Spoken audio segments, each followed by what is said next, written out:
ప్రత్యర్థులు ముఖ్యంగా బీఆర్ఎస్ పార్టీలో స్టార్ క్యాంపెయినర్స్, ఎస్పెషల్లీ మాజీ సీఎంఏ కేసీఆర్ గారే ఇక్కడికి క్యాంపెయినింగ్ రాబోతున్నారంట. మీరు ఏమన్నా రేవంత్ రెడ్డి గారిని తీసుకొచ్చే అవకాశం ఉందా? తప్పకుండా రేవంత్ అన్న కూడా వస్తాడు, ఎందుకు రాడు? మా ముఖ్యమంత్రి గారు కూడా వస్తారు. ఓకే, ఇంకా స్టార్ క్యాంపెయినర్స్ ఎవరు ముఖ్యమంత్రి గారితో పాటు ఎప్పుడు వస్తున్నారు? ఇప్పుడు స్టార్ క్యాంపెయినర్స్ సీతక్క గారు వచ్చారు, మంత్రులు వస్తున్నారు. అందరు కూడా ఎవరి డివిజన్ లో వాళ్ళు బాధ్యత అప్పచెప్పినటువంటి డివిజన్ లో అందరు తిరుగుతా ఉన్నారు.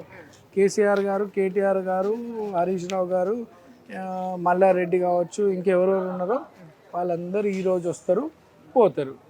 మీ కళ్ళ ముందు ఉన్నటువంటి నవీన్ యాదవ్ని నేను మీ గల్లీలలో, మీ బస్తీలలో కొన్ని వందల వేల సార్లు నేను తిరిగినోని, నేను మీ కళ్ళ ముందు పెరిగినోని.